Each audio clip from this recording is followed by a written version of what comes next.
बिस्मिल्लाहिर्रहमानिर्रहीम, अस्सलाम वालेकुम। इस वक्त सुप्रीम कोर्ट के अंदर बड़ी गहमा गहमी है और सबसे बढ़कर चीफ जस्टिस के जो रिमार्क्स आए हैं उसमें गालिबन फैसला दो जाने मुड़ता हुआ नजर आ रहा है। चीफ जस्टिस के सामने जो दलाइल आए उसके मुताबिक उन्होंने कहा कि स्पीकर की रूलिंग गलत है, ये सामने आ चुका है।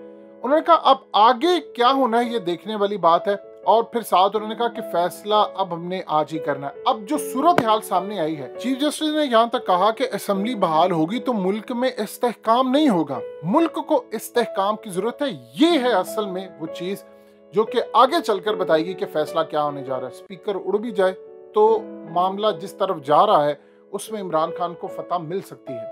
इस वीडियो की अहम डिस्कशन चलती रहेगी, लेकिन इससे पहले आप वीडियो को लाइक करें, हकीकत टीवी को सब्सक्राइब कर लें और बेल आइकन पर जरूर क्लिक करें।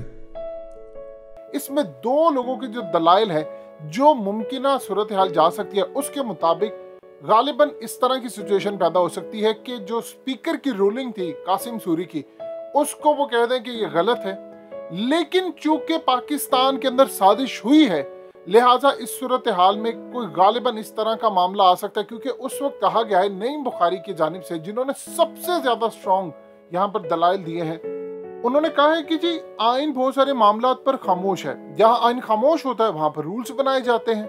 नईम बुखारी ने कहा है कि तहरीक अदम एतमाद पेश होने की मंजूरी का ये मतलब नहीं होता कि इसको मुस्तरद नहीं किया जा सकता, ये मुस्तरद नहीं हो सकती, ऐसा कुछ नहीं है। अदालत में भी तो दरखास्त समाअत के लिए मंजूर करके बाद में खारिज होती है, ये उनका बड़ा वैलिड पॉइंट था। और इंटरेस्टिंग डेवलपमेंट ये आई कि जब नईम बुखारी ने उनके सामने मिनट्स पेश कर दिए जो नेशनल सिक्योरिटी कमेटी थी उसके, अब ये असल में वो चीज है। देखिए ऑलरेडी हकीकत टीवी आपको बता चुका है कि पीटीआई ने अगर जीतना है तो उनके पास सिर्फ एक ही सूरत हाल है, वो है नेशनल सिक्योरिटी कमेटी के जो मिनट्स हैं, उसके अलावा उनके पास जीतने के लिए इस वक्त कुछ नहीं है। और वो जाहिर सी बात एक खत ही है। देखिए आम रूटीन के अंदर स्पीकर ने कहा जी गैर आईनी। अब चीफ जस्टिस ने जो रिमार्क्स दिए कि इख्तियार नहीं था स्पीकर को, लेकिन उन्होंने जब पूछा कि आप ये बताएं कि पार्लिमानी कमेटी के मिनट्स तो आ गए हैं, इसमें जो शुरका हैं वो कौन कौन थे, कौमी सलामती में ब्रीफिंग किसने दी, जिस पर नईम बुखारी ने बताया कि मशीर बराए कौमी सलामती मोहिद यूसुफ ने असल में कमेटी में ब्रीफिंग दी। अब असल में जो खेल आया है जिसमें नईम बुखारी ने अपना काम किया है, उनका ज्यादा जो फोकस था वो ये था कि जो मिनट्स है असल में ये बुनियाद बने हैं जिसकी वजह से ये सारा काम हुआ है। अब देखिए गालिबन जो सूरत हाल चल रही है, नईम बुखारी ने कहा कि यहाँ पर कौन मौजूद था क्या नहीं था ये तो अटॉर्नी जनरल बताएंगे, लेकिन उन्होंने असल में क्लियरली ये बताया कि देखिए पार्लिमानी कमेटी बराए कौमी सलामती में क्या हुआ, कौन था कौन नहीं था ये तो अटॉर्नी जनरल को बताना। लेकिन 7 मार्च को हमारे सफीर को एक इजलास के लिए बुलाया जाता है, हमारे सफीर को बताया जाता है कि अदम एतमाद कामयाब होती है तो आपको माफ किया जाएगा। अब नईम बुखारी असल में काम ये कर रहे थे कि पूरे का पूरा उनका जो फोकस था वो ये नहीं था कि स्पीकर की रूलिंग क्या थी, चूंकि गालिबन इसमें कमजोर बैकग्राउंड है पीटीआई के लिए, लेकिन मजबूत दलाइल ये बनते हैं कि चूंकि वहां पर एक साजिश हुई है लिहाजा इस सूरत हाल में स्पीकर ने ये काम किया जो शायद गलत था और वहां पर वो कोई जस्टिफाई नहीं कर पाया। अभी तक ये कहा गया कि आप उसकी रूलिंग को चैलेंज नहीं कर सकते, ये नहीं कर सकते, लेकिन इस सूरत हाल में जस्टिस मजहर आलम ने कहा कि ऐसा लगता है कि डिप्टी स्पीकर को लिखा हुआ मिला है कि ये पढ़ दो।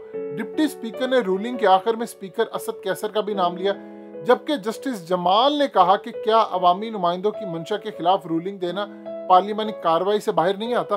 तो इस सूरत हाल के अंदर जो मामला जो आ रहा है वो असल में स्पीकर के खिलाफ गालिबन जो फैसला बन रहा है उसमें इस तरह की सूरत हाल पैदा हो सकती है कि स्पीकर की जो रूलिंग है उसके खिलाफ तो फैसला आ जाए, लेकिन चूंकि बादिन नजर के अंदर अगर हम ये देखते हैं तो वहां पर हुई है साजिश, अब उसको एग्जीक्यूट प्रॉपर नहीं किया, लिहाजा इस सूरत हाल के अंदर जो मामला जा रहा है वो इलेक्शन की तरफ है। अटॉर्नी जनरल ने वहां पर बड़े मजबूत दलाइल दिए।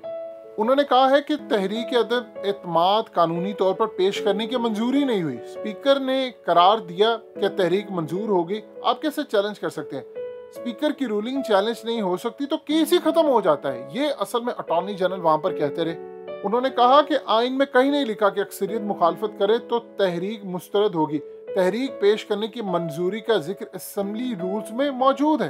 तहरीक पेश करने के लिए 161 लोगों ने वोट किया था। अगर 68 लोग तहरीक पेश करने की मंजूरी और 100 मुखालफत करें तो फिर बताएं क्या होगा। आइन में कहीं नहीं लिखा कि अक्सरियत मुखालफत करे तो तहरीक मुस्तरद होगी। देखिए, जो ग्राउंड इस वक्त बन रही है, अदालत के अंदर बड़े बेशुमार रिमार्क्स आए हैं और बड़े दलाइल दिए गए हैं। जो ग्राउंड इस वक्त बन रही है वो असल में सारी की सारी है नेशनल सिक्योरिटी की कमेटी के ऊपर। अब जिस तरफ रिमार्क से केस जाता हुआ नजर आ रहा है, उसमें गालिबन जो स्पीकर कासिम सूरी ने काम किया है, ये असल में अदालत उड़ा सकती है। अदालत का ये मानना है कि उड़ा दी, लेकिन चूंकि साजिश हुई है और उसमें उन्होंने कहा है कि आप बताइए हमें कि मिनट्स के ऊपर साइन किस चीज के हैं।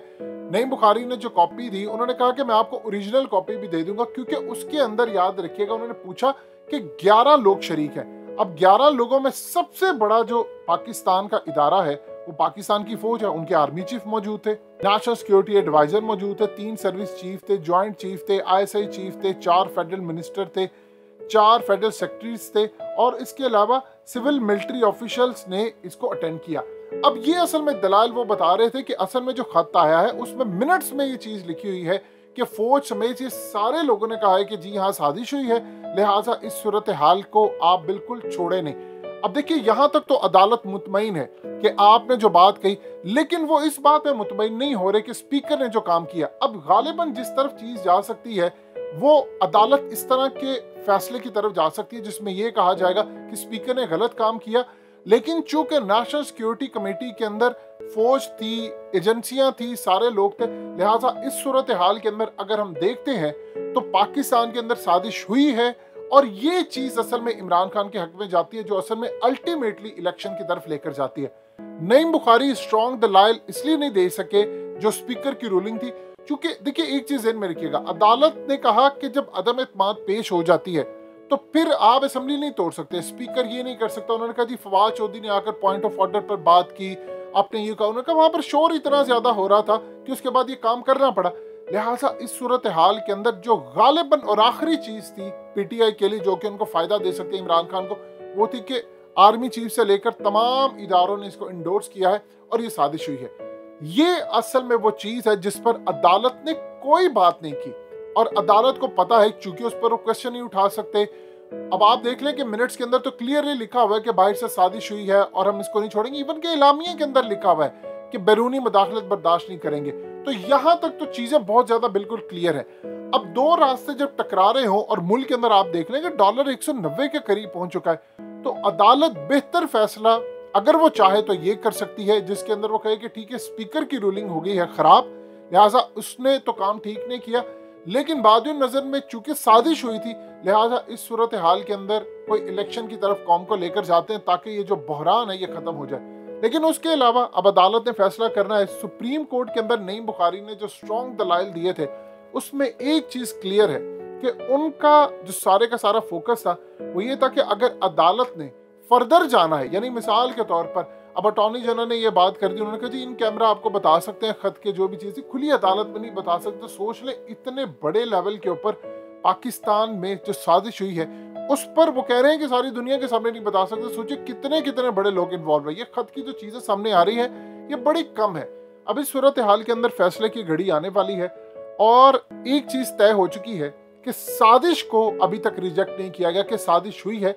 अब उसको एग्जीक्यूट कैसे करना था इसके ऊपर सवाल आता है कि इमरान खान ये कर सकते थे वो कर सकते थे, लेकिन चूंकि साजिश हुई है और इस सूरत हाल में अदालत ने एक भी ऐसा रिमार्क नहीं दिया जिसमें वो कहें कि जी साजिश नहीं हुई, लिहाजा चीज जो स्टैब्लिश हुई है वो है साजिश वाला पॉइंट। यहाँ पर PTI को फेवर मिल सकती है। स्पीकर अगर रूलिंग उनके खिलाफ चली भी जाती है अदालत उनको उड़ा दे, उसके बाद भी उनको फायदा ही होगा कि अगर फैसले में वो कह दें कि साजिश हुई है कि चले अब चीजें क्लियर करो और आगे चले, तो इलेक्शन की जानी मामला जा सकता है।